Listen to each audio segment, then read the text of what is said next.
You tuned in, you're here, welcome back. The First Dollar Academy podcast is the roadmap to building your first business. I'm your host, Jeremy Mohue. Today, I'm joined by a very special guest, Kristi Zuhlke Stewart.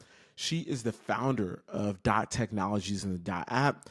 Kristi's entrepreneur journey began way back in college when she actually ran a video rental store. Today, her current venture, DOTT, focuses on curating the legacies and memories of people for their families. Kristi has founded multiple startups and shares insights on starting businesses based on consumer problems, the importance of networking, and mentorship. She offers practical advice. I'm talking like real advice on business formation, funding, and the crucial decision on when to quit or pivot. Join Kristi and I to learn from her successes and the challenges in the startup world. Kristi Stewart, thank you so much for being on the podcast, First Dollar Academy. Welcome. Thank you for having me. I'm so excited to be here. Awesome. So I know that you have a ton of experience, and I can't wait to get into all of it. I want to start a little bit with your origin story and how you got started in entrepreneurship. Sure thing. Yeah. So I started dreaming of business ideas when I was in high school, actually, and I went to college. I specifically picked the college I went to because they had a major in entrepreneurship. So that's how focused I was. And I started my first business actually when I was in college, which ages me. I feel like it's embarrassing to tell you what it was. No, you have to but tell I'll me. tell you now. But it was a video rental store. Oh. Like a Blockbuster type.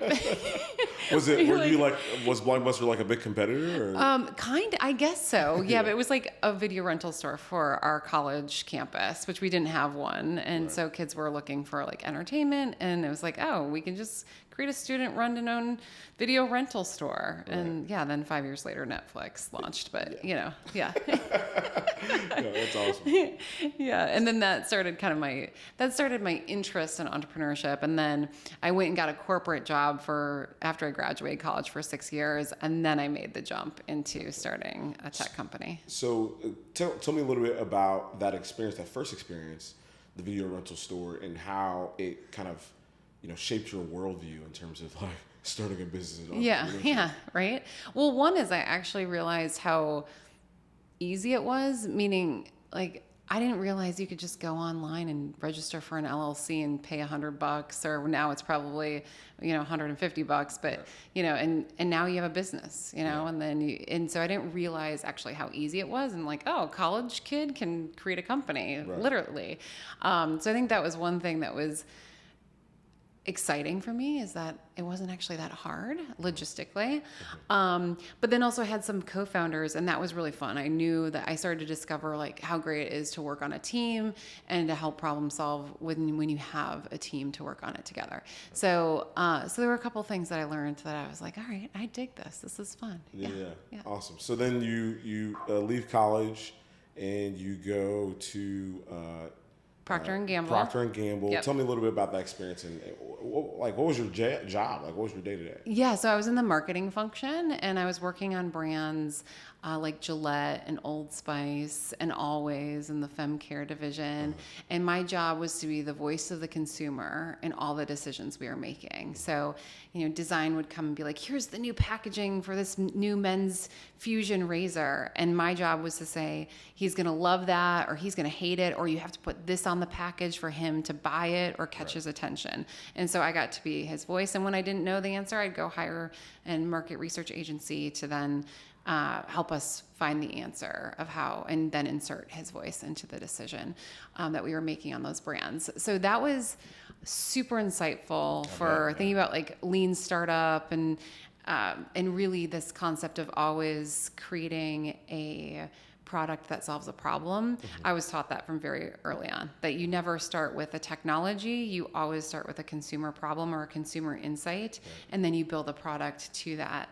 And so when people were writing books about how you shouldn't start a company based on a piece of technology, I was like, of course you wouldn't. Why would you? But then I saw these folks who were these amazingly talented developers creating these really cool pieces of technology, but they didn't have a problem to solve with it. Right. So I'm like, oh, okay, I get it now. But I grew up in this world in my career where it was find the the insight and the problem and then solve for that first. Gotcha. And so I bet working with the customer, working through the lens of a customer's point of view has really like made you, really start by defining that specific problem, and then also, from that marketing function, probably like also making it like very sleek and design centric and all these different things. So tell me a little bit about whenever you left P&G and what kind of sparked you to leave and how you were able to kind of make that transition. Yeah, so I think I've always started companies that solve a problem that I personally experience. And so when I was at P&G, I had someone close to me who he was a melanoma cancer survivor, and they would get, when he would leave the dermatologist's office, they would say, okay, track your moles with for these 5 symptoms and track it with a piece of paper and pencil. And I was like, okay, that's not practical. Right. And I'm like, but my smartphone could do that. And because a lot of it's like image analysis. So a major characteristic of melanoma is when a mole changes. And so, but I don't remember what a mole looked like from 5 months ago to today, but my cell phone might, or an image analysis would. And so I had this idea of creating a smartphone app that would analyze characteristics for melanoma and help someone, encourage them to go to a dermatologist when there might be something there to look at. And so I had this idea, and then when I was at Procter Gamble, I was always curious about entrepreneurship, knowing that eventually I wanted to start my own business. Right. And so I would go to these entrepreneurship events, and I would watch and listen to these entrepreneurs talk about their businesses, and I would feel this jealousy. Oh. And I'm like, I want to be them.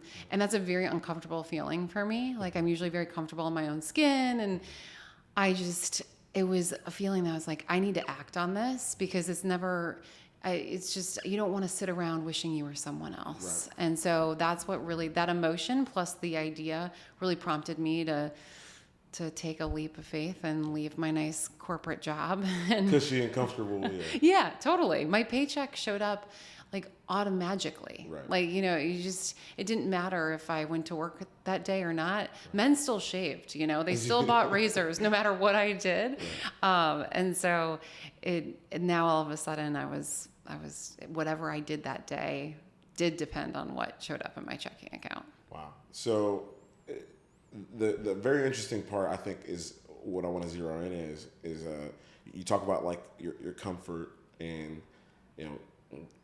a lot of people, I guess, when they're trying to start or they want to start, they maybe put this hurdle in front of them as like it's not the right time, right? Yes. And so like, what helped you kind of cross that boundary or tell yourself like now is the time to do this? Yeah, well, I think one thing is I set myself up financially, so I knew that I wanted at least 6 months of living expenses. So I think that helped, and I think also putting a time frame around a decision is really helpful, because I think even today when I think of growing my companies, I have to think of it almost in like 6-month increments, because it just seems like, oh my gosh, am I just going to keep on doing the same thing forever? Because a lot of times in most phases of our businesses, it can be very painful. And so it can feel very daunting. But if I'm like, okay, I'm going to reevaluate this business in 6 months from now, then it's almost feels less overwhelming. And so I think that's like the same thing for my decision to leave Procter Gamble was like, you know what, listen, I can always go get a corporate job. Like I know I can do this, and I've now got a really great network. And so I'm just going to try this for 6 months. And I don't have to, I got I got money for 6 months. I'm going to try for 6 months, and then I'll evaluate. And it made it so much more approachable for me to think about it short term versus like this full commitment all in. Right. So tell me about that first business. Obviously, it sounds really like a great idea, and I know that you were able to kind of sell that business off from 0 to 1. So from the first day you started to the first time you got like an actual paying customer. Tell me what happened in between that and how you. Gosh, so this was a long time ago. So this is 2012. And so smartphones were pretty new-ish to the world. They came out in 2007, then the App Store came out. And so this was like pretty new to the world type stuff. So we caught a lot of buzz, which was great. And then we partnered with a lot of foundations to get word out. And so I would say like user acquisition wasn't easy, but it wasn't our problem at the time. And we had an investor approach us after 18 months of launching, and he was like, "Hey, I'm acquiring companies in this space. Is this for sale?" And you're kind of like, "Well, anything's for sale for a certain price." And so when we started to talk about it, it made sense to then exit. So it was a really quick exit for us. We didn't do venture funding. We just did total bootstrapping, and it was a great kind of like first go at it.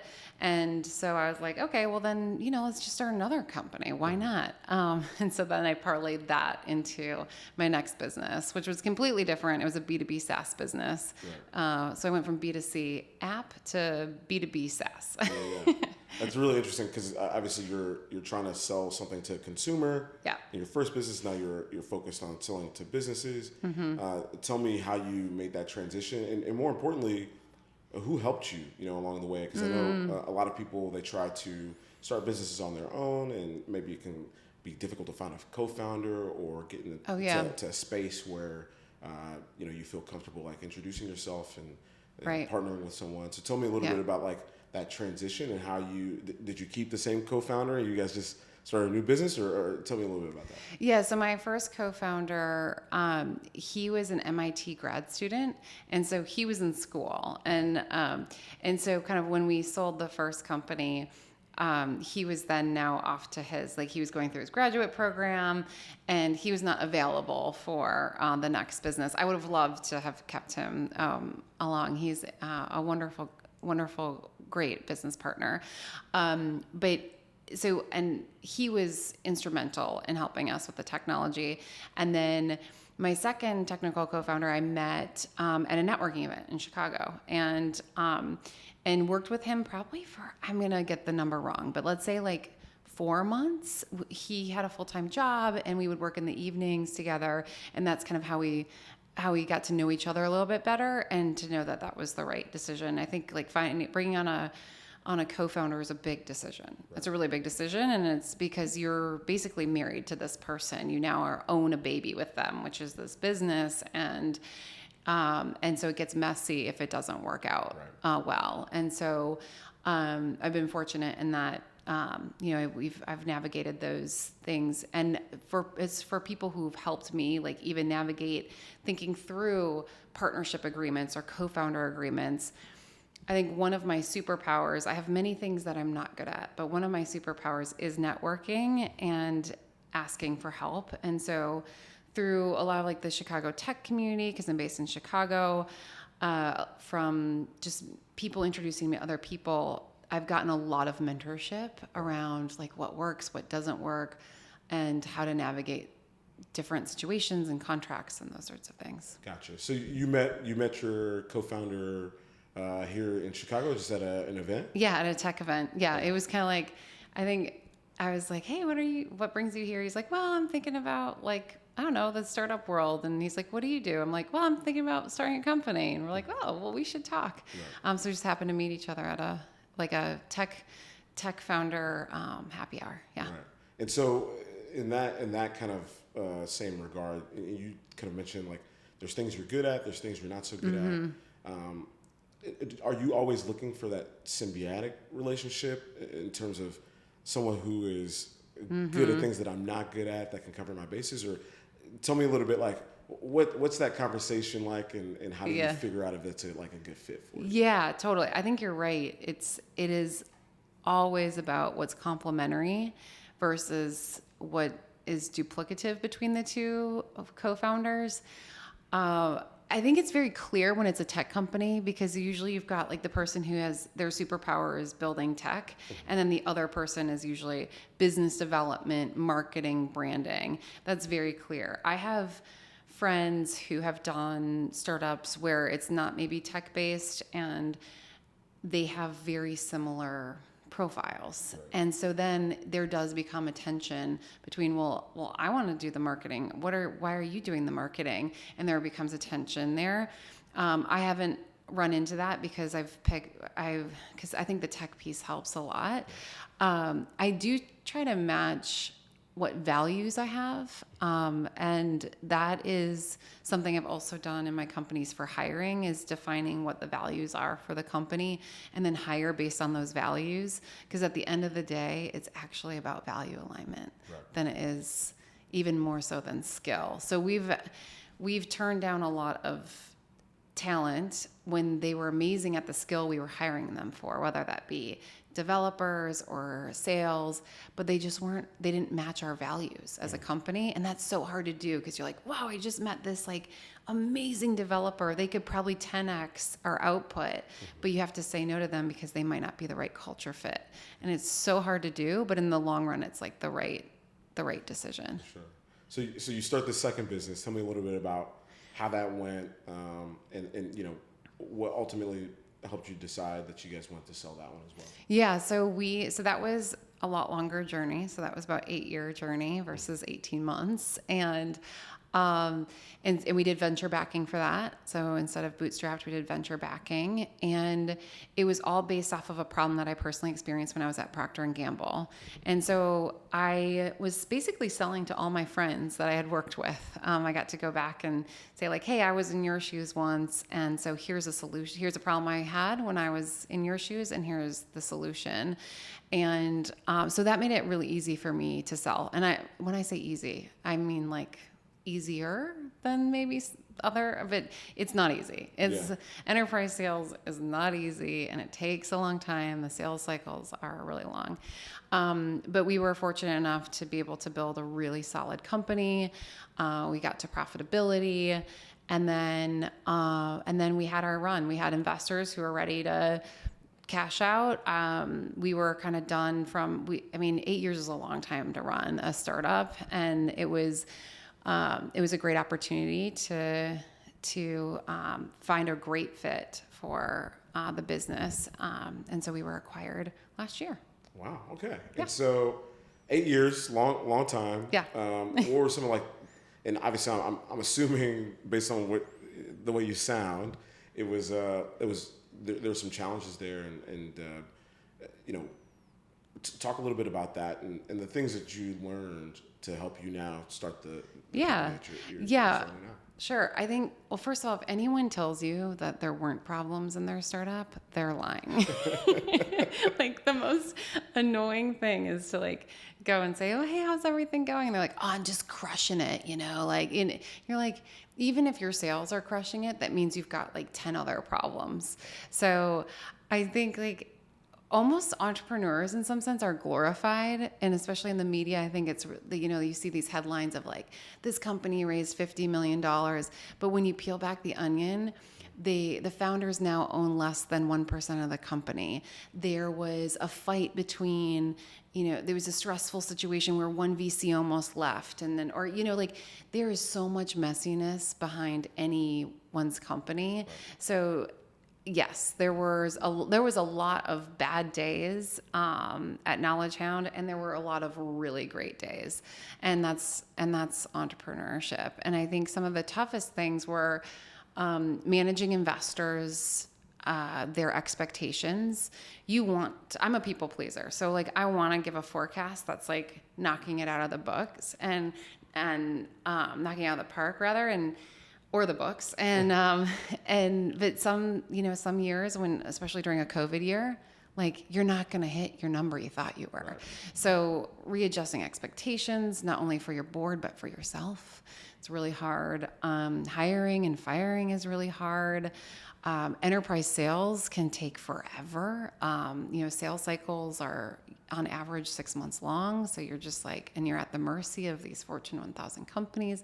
Like there's all kinds of problems, but I found what's helped me is to have friends who are my peers who are willing to be real, like to not just be like, oh yeah, I've got no problems. I don't know why you have them, right. But to be able to go to breakfast with people and say like, here's the 10 things that I'm so stressed about. And they've been through it and they can talk me off the ledge of like, don't quit now. It's okay. Just keep going. That's really helpful. Having a therapist is really helpful. Yeah. Andy Dunn, who's the founder of Bonobos, he just wrote a book about his mental health challenges he faced while founding the company. And he's been very upfront with it and with hopes and knowing that entrepreneurs over-index on having mental health issues. And so because of the stress that we're all under, so like just having people there to support you, family there to support you is like really key in your journey. Do you give yourself like days off, or is it just 24/7? How's that work? Okay, so that's probably not a great example, but I think my first two businesses, no, there was not a day off. And even when I had a day off per se, I was constantly thinking about it. Now in this third business I'm creating, I'm in the early stages, so I am in a bit of a honeymoon stage, but I am feeling like I've matured a bit and realize how mental health is so important and that I am giving myself some days off. I think the key is mastering this really hard skill to do, or habit to form, which is giving yourself the ability to think about something else. So you go to the farmer's market on a Saturday, think about the farmer's market instead of your business, and then redirecting yourself. So all of a sudden my brain will drift off into the stressors of the business, and then I have to just catch myself and then redirect myself back. And so I guess that's just like kind of meditative, being present type of practice, but honestly, it's very helpful and something I'm working on. Yeah. And then I haven't actually asked about like your home life or your family life. How has that home supported you, and what have you what you were talking about in terms of just like going somewhere and thinking about being present, right? Yeah. How have you managed like home life as well as your business and trying to kind of be present there too with the people that I'm sure are super proud of you and support you. Yeah. So I'm almost already laughing because my now husband is we reflect on this. So when we first started dating, he was like he loves to remind me that when we first started dating, he was like, I told him, I'm like, I can't believe I'm giving you so much of my mind share. And he's like, what are you talking about? And I had such terrible work-life balance that I would wake up at 8 a.m., 7 a.m., whatever it was, and I would just think about Knowledge Hound, my company, all day long. And social life was networking, and then I'd go to bed at midnight, and just all I think about was Knowledge Hound. And now all of a sudden I was obsessed with this guy, and I was like FaceTiming him for an hour or two at night. And like that, I was like, I cannot believe I'm giving you 2 hours of my day. And he was like, well, thank you. So he loves to tease me with that. But I think it's been so helpful. Now we're married and we have 2 children. And having a family has actually helped with work-life balance because you have no choice. I have a 4.5 and 3.5-year-old, and I don't have actually a choice but to be present sometimes because they're so needy. I don't know if you have children, but they are so needy. I have a dog. Dogs are needy too. Yeah, exactly. But this is like times 10. And so I think it's actually been very helpful to have a family during this third company that I'm starting. Perfect. So let's talk a little bit about the new company and the problem that you are trying to solve. Yeah. I think it's really unique. I've never heard of anything like the way that you described it.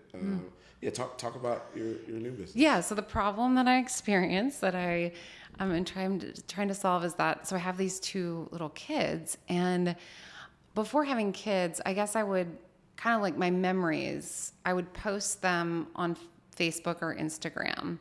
And I kind of would think of that as like documenting them, I suppose, but I don't know what I was thinking I would do when I was older with them. But, I was like, okay, I've documented that I did this. But now I have these kids. I'm like, well, what am I going to do? Like, give them the login to my Instagram account? Like, that feels so weird. And also, I find myself like wanting to leave messages to them. So, like, I went and watched the Barbie movie, for example, and I cried in this movie, and because it touched me so much.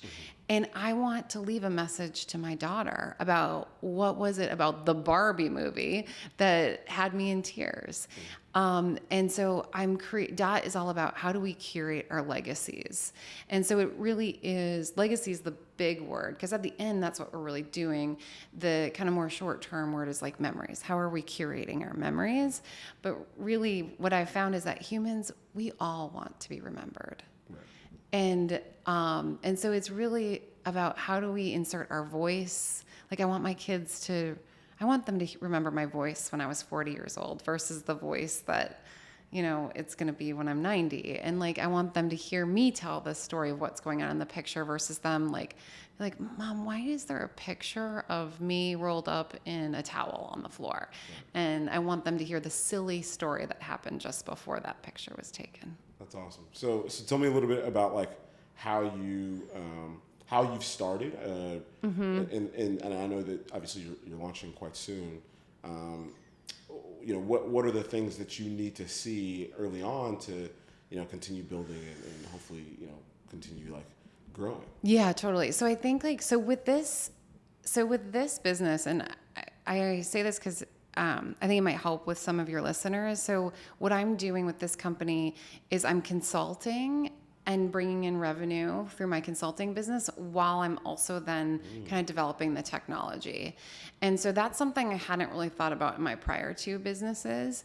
But it's helped me then also take a little bit, there's a lot of building time it takes with DOTT, whereas my other two businesses, it wasn't quite as long of a build time. And so while we're building and we're not quite needing my marketing powers yet, I've been able to do consulting to feel good about having income coming in. So I'd strongly recommend that for people who that might work for. I kind of think about it in phases. So it's like the building phase. And so what I want to see in the building phase, so as I'm consulting and working with my technical co-founder and we're looking at, is the technology working? Is it like, are we creating a tech that's like actually novel? So that's the first phase. And the second phase is like, okay, first thing we know is when we launch, people are gonna be like, oh, this isn't great. I don't like this or that. I need this to act more like that. And so that's going to be like our next phase is launching kind of our new, the first version out there feels really vulnerable. It's almost like showing a painting before it's finished, right. And you're like, oh, but it's going to be better, I promise. But I want you to use it so I can get feedback. So like this next phase, this next 6 months for us is all about having people bang on it and tell us why our baby's ugly. Right. And so what I want to see, though, is even through that phase, I want to see if I can get a cohort of those initial users to show me that they're going to come back and reuse it. And so to me, if people are coming back and reusing it, that's the key. Then I've got something. And so that's the signal that I'm looking for, is that people are getting value. And it doesn't need to be all my users, because all my users might not be my ideal customer profile. But I want my ideal customer profile to be those people who are the ones who like love it and are just coming back for more and more. And so that's when I then know we can go to phase 2 or 3, which will be innovating for those folks and moving the business forward with them. Awesome. So, and thank you so much for describing that, because I think it's really interesting how you want to see specific things at specific stages to continue to determine, like, are we still solving the problem that we set out to solve? Let's get now into the more technical stuff. One thing that I always think about is, like, when you're setting something up for yourself in terms of a business, finding the correct domain, getting your email address set up, LLC or S Corp or C Corp or whatever. So what did you do for this particular business? How did you go about like setting that up and making sure like you're able to actually like extract that feedback, you're good, sound legally, and all that stuff? Yeah. So I just to save some costs on business formation, I created an LLC to begin with, because it's super easy. You don't really need an attorney to do that. Super easy. And I knew eventually if I wanted to raise funding, I would need to convert it to a C Corp, but I wasn't ready yet. I didn't know if we were going to raise funding. So I set it up initially as an LLC.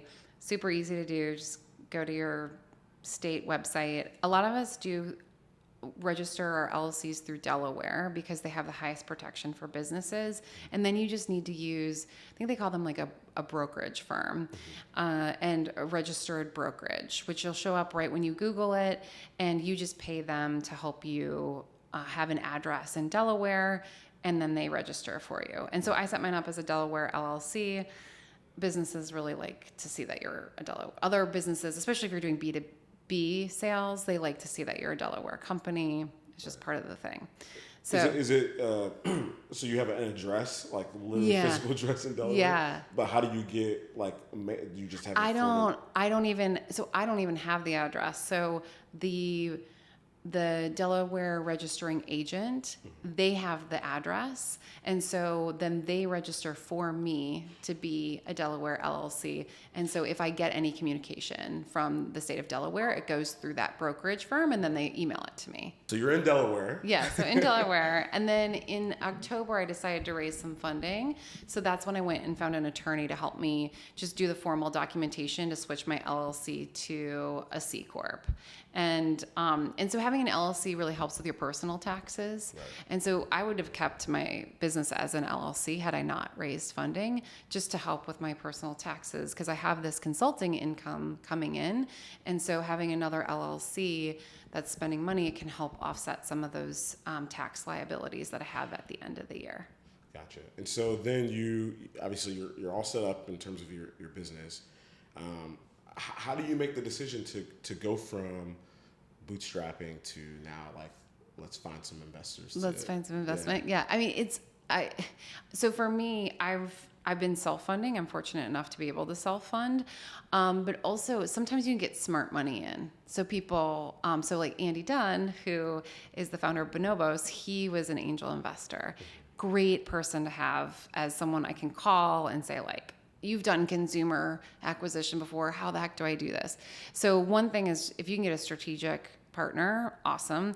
The other core piece is, like, you need money to scale. Like, it's just, at some point you only want to put in so much of your own risk and money into the business. And so you kind of go, well, maybe some other people would be interested in taking on some risk as well. And so that's when you do that. I would say, though, that most companies are not venture funding applicable. It's such a popular thing to do that a lot of people think, oh yeah, I'm just going to go get VC funding. But I would strongly encourage people to wait as long as possible before they go get venture funding, and to try to bootstrap as much as they can, because with anything, you're giving up a piece of your company. Right. So now you're working your butt off, and you have to now share your hustle with someone else. And at a Series A, you start to give up board seats, and you start the process of actually creating a board, where then eventually through like a Series B, then you lose control. You actually are outnumbered on your board for voting rights. And a lot of entrepreneurs, once they get to that phase, you don't have decision rights over an exit. There's a lot of things that lose control. So it's early stages, like bring on pre-seed capital angels. That's pretty safe. Right. But it's huge implications, though. You don't own the company as much anymore, et cetera. So, and it adds a lot more pressure. Owner to like employee. Yeah, totally. Your boss becomes your investors. Right. Yeah. So, and that's really, really great information. Thank you so much for sharing that. How do you determine, as you get angel investor, even in the beginning, before you go receive some VC funding, when you haven't made like a dime yet? Like, how do you evaluate this? So you can, like, give away the proper shares and all that stuff. Right. So initially what most startups do is they raise on a convertible note or a safe.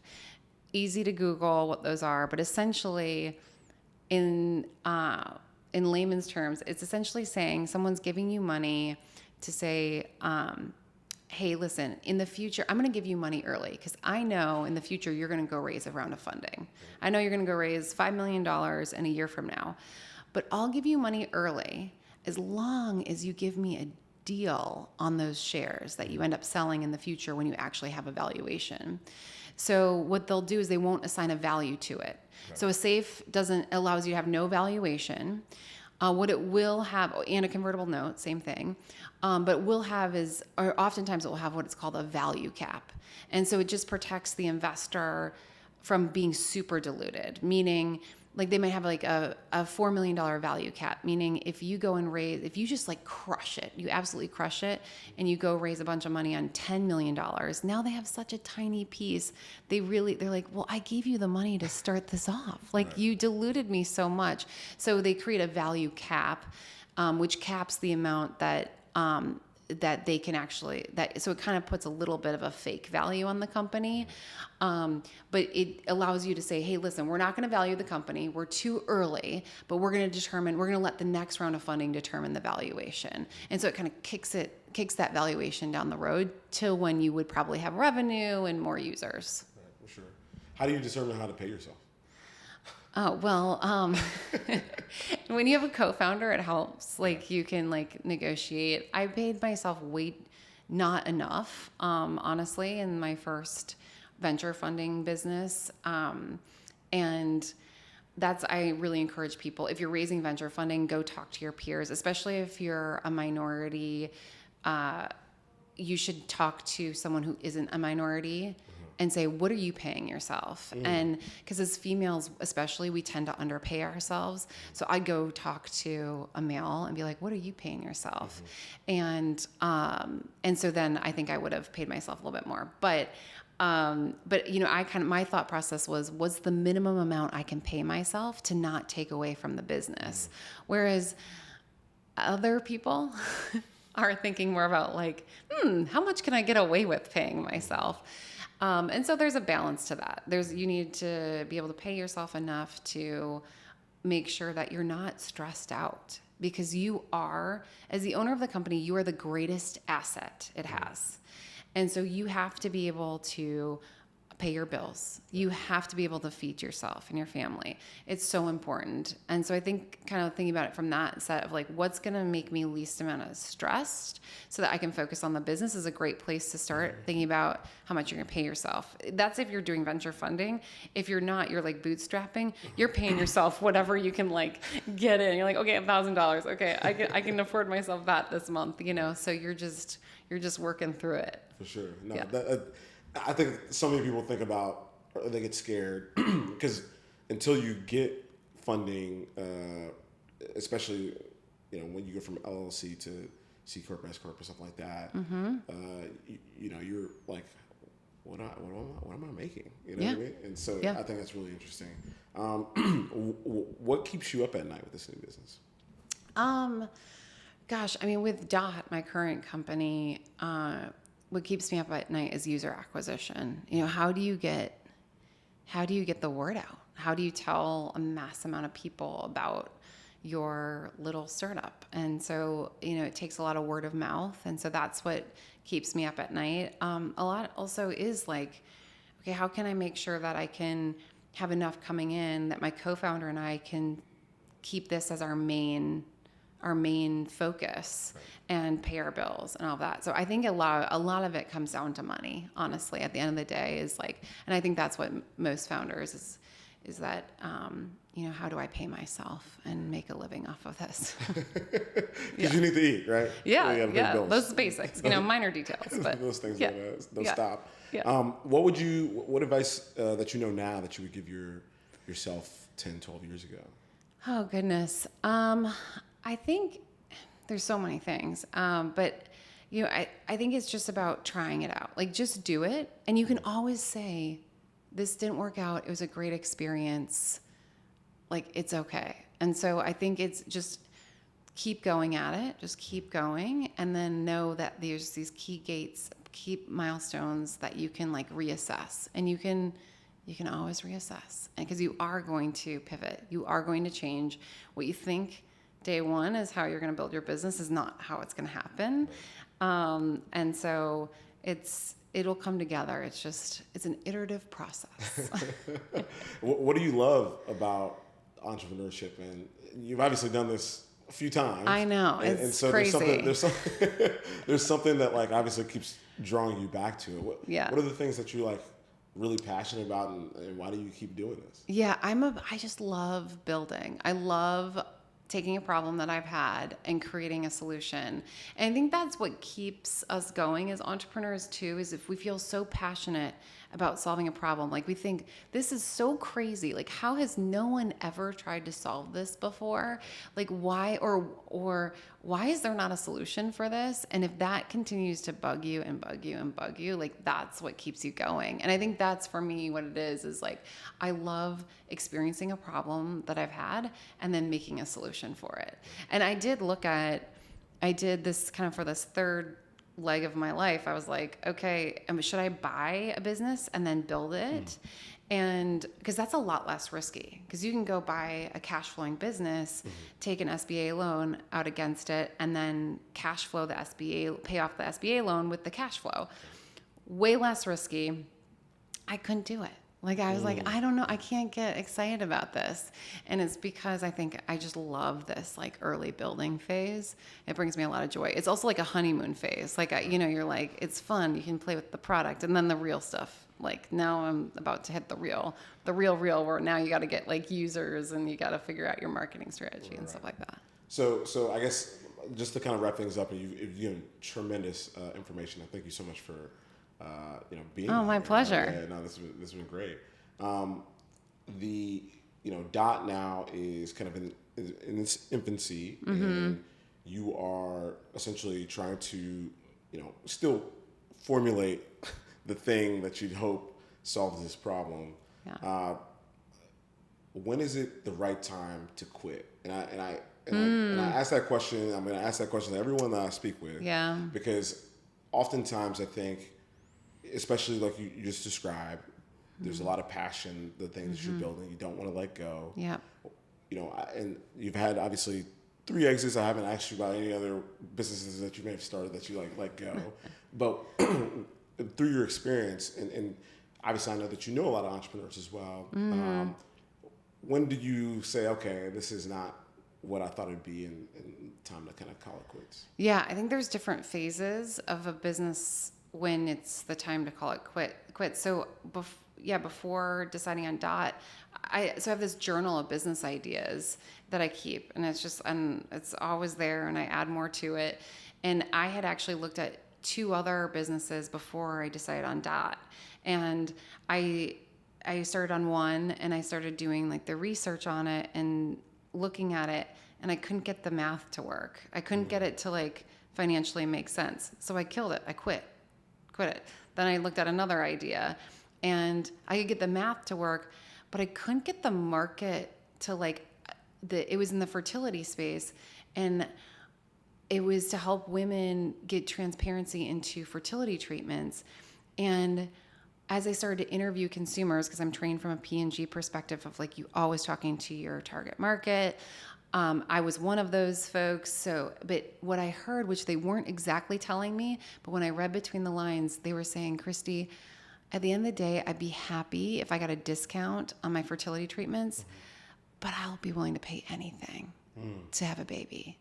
And so I killed the idea because they weren't like going to come to they wanted to stick with their doctor's plan versus switch it up to save $5,000. And I got it. As someone who's been there, I was like, oh, so I killed that idea.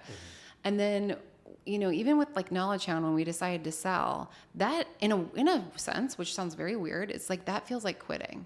Even though like it was an exit that we were happy with, that felt like quitting. And I think it was just like it had run its course. It was like I felt like I had done what I had come to do, and I was still motivated, but I wasn't as motivated as I was in those early days. So I think it's always like checking in with your consumers, your target consumer, and checking in with yourself and just being honest with yourself. But it's a really, really hard decision. It's such a hard decision. Yeah. Awesome. Well, is there anything else that you want to add? Talk a little bit about your launch and the next steps, and where people can find you. And Yeah, thanks. Yeah. So you can find us on the web. Our website's the DOTT app.com. It's named after my grandmother, Dorothy, who's 100 years old. And you can then also, we're on the App Store. We're only on Apple right now. Sorry, Android users. But you can just find us by typing in DOTT into the App Store as well. And yeah, we'll see. Like, we're in like this next phase of user acquisition, and our users will tell us. There you go. Yeah. Awesome. Kristi, thank you so much for being on the pod. Thanks for having me. Yeah.